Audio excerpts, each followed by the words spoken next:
Hop. Comment changer un fusible sur une TV-Run Fighter 10 au cas où, si par exemple un jour la trottinette ne s'allume plus. Vous pourrez essayer ça avant de l'emmener au garage, ça vous coûtera peut-être moins cher. On va commencer par enlever les vis PTR en 3 mm qu'il y a tout autour du deck jusqu'à derrière. Il faudra bien faire gaffe. En général, toute la partie sur les bords se colle. Il n'y a que le milieu qui est collé, donc vous n'allez pas trop galérer à dévisser. Une fois que c'est dévissé, vous soulevez le deck. Bon, là je l'avais déjà dévissé légèrement comme ça, hop, et vous posez délicatement dans un petit coin que vous avez où vous n'allez pas taper dedans. Ensuite, vous avez le gros joint épais qui se met entre les deux parties pour l'isolation. À partir de là, vous allez avoir un petit scotch assez épais pour protéger entre le deck et les câbles. Vous allez pouvoir débrancher les batteries. Alors il y en a deux. Comment se repérer? Par exemple, là j'ai deux bouts de scotch. Ici on peut voir que j'en ai pas, donc les deux je sais qu'ils auront ensemble. Là si je les débranche, on peut voir que voilà, c'est le petit repérage à la con.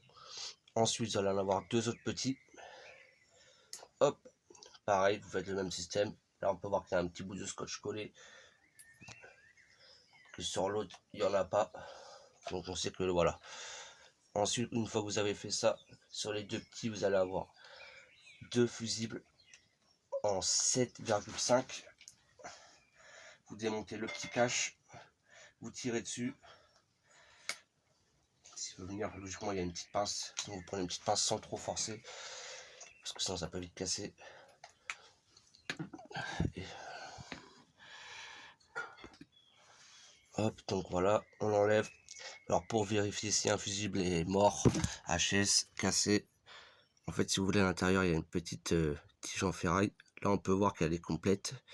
Alors j'en ai pas des HS pour vous faire voir la différence, mais en gros il n'y aura plus la petite... il y aura un trou entre les deux, le courant forcément ne circulera plus quoi.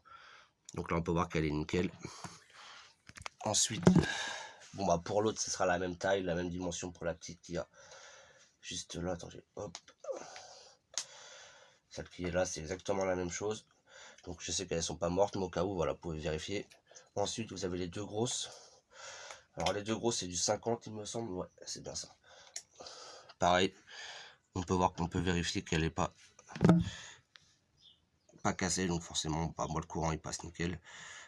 Au cas où si un jour vous avez un problème, que votre trottinette s'est coupée en roulant ou qu'il y a un petit problème d'allumage qu'elle s'allume plus, je vous conseille de vérifier ça. Vous avez qu'environ une dizaine de vis à enlever, vous avez que 4 fusibles à vérifier.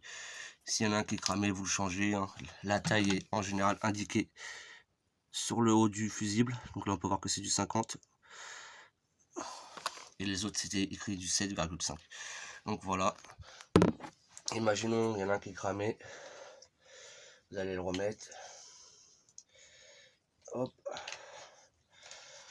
Ensuite lui on avait dit le scotch avec le bout du scotch là, hop, lui ils en avaient pas, donc ensemble c'est normal, le bruit vous inquiétez pas. Les deux autres, tac. Une fois que tout ça s'est mis, on essaie de remettre ça sans trop forcer sur les fils dans les petits creux. C'est un peu dur, compliqué ce que c'est que sur TV-Run, il n'y a pas beaucoup de place. On peut dire que dans le texte c'est un petit peu étroit. Vous remettez le petit bout de scotch bien épais et vous remontez tout le truc à l'envers, c'est-à-dire le joint, hop, etc. quoi. On va sûrement forcer au niveau de là un petit peu avec la plaque du deck. Et voilà.